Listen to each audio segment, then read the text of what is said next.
Hello everybody and welcome to the video. For this video I'm going to make some heart candles.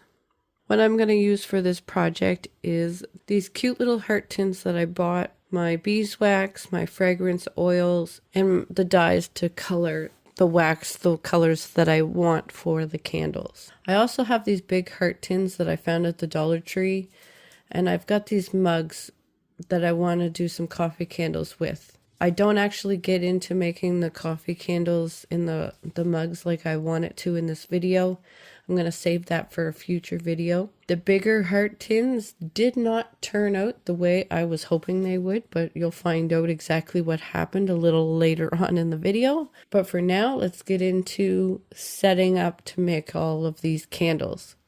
I've got the mica powder for the dye to color the candles, and the floral aromatherapy oils for the scent. The first thing I gotta do to making the candles is start melting the beeswax. And as I melt the beeswax, I'm gonna get into putting the wicks on all of the tins to set them up. Now I only got so many of those little popsicle stick looking things with the holes in them to hold the wicks straight, so I can only do so many candles at a time. I'm going to have to order more so I can do bigger quantities of candles at a time. So I use the little sticker things to attach the wicks to the bottom of the cans. And once the cans are all set up, I set them on some parchment paper so that if I spill some wax, it won't go onto the tablecloth. I'm trying to at least prevent wax from going onto the tablecloth. I failed miserably and ended up spilling a whole bunch of wax on the tablecloth, but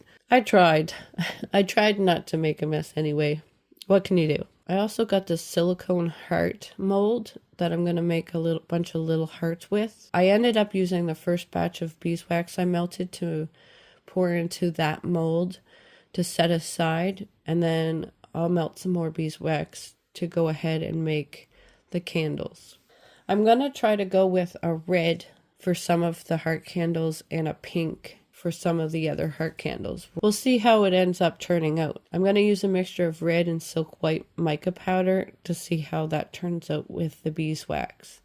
See if I can get the right kind of mixture to get the colors I'm looking for. The scents I'm going to be using are rose for half the candles and cherry blossom for the other half. Two very pretty flower smells that I love. So after I get the beeswax melted, I add in the fragrance that I'm going to use and the dye that I'm going to use to dye the wax, and try to mix it up slowly but efficiently. I don't want to add too many air bubbles into the wax, so I try to do it slowly, but I want to make sure all of the mica powder gets blended in there as well as I can.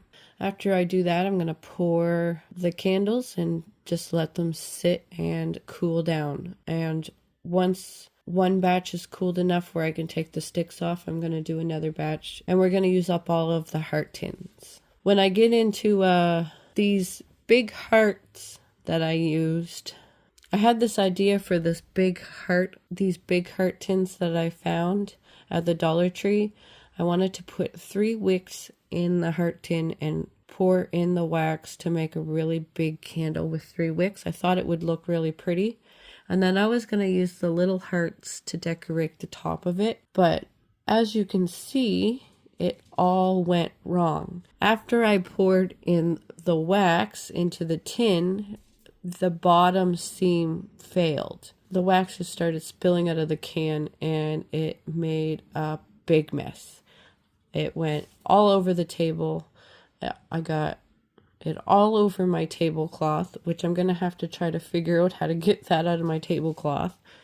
Fun. So it just failed.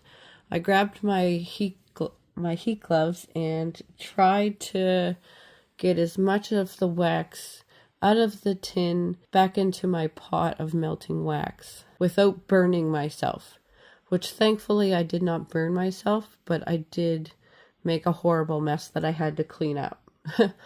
So I tried these tins from the dollar store. It just was a fail. That's what's involved in experimenting, right? You just try things and you test it out and see how it works, but it failed. But these tins that I got off of Amazon, which I'll put a link in the description, they held up great. They made some cute little candles. So after I recovered from that mess, I got the rest of my candles all done up, and I just set them aside to cool. Now what I wanted to do was make some stickers for the tops of the candle. So I jump into Cricut Design Space and I just design up some heart-shaped stickers to label the candles with. Just a simple label saying what scent and a name for the candle.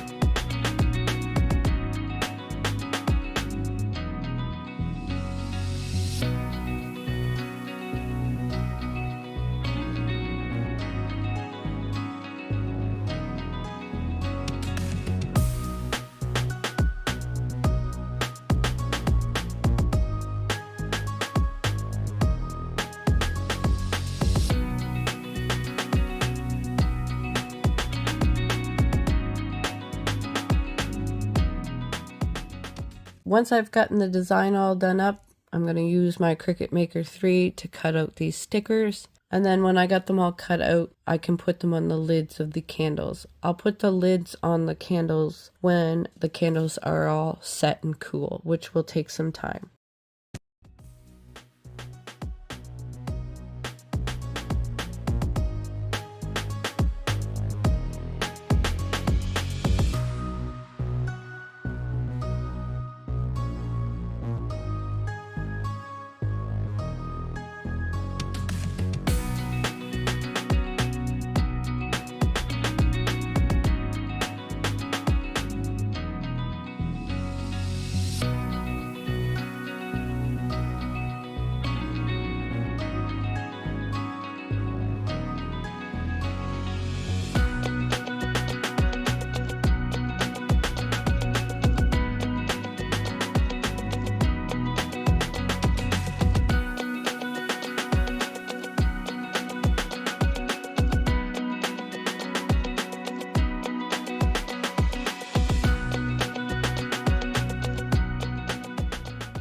So we fast forward to when the candles are all set and cool. So once we gotten the lids on them, I think these candles came out really cute. I'm very happy with how they look. They smell amazing. How do you think these candles turned out? Let me know down in the comments. And if you enjoyed the video, remember to hit that like button. If you're new to the channel, I do all kinds of crafting related content. Hit the subscribe button for more. Have a wonderful day, everybody. Happy crafting.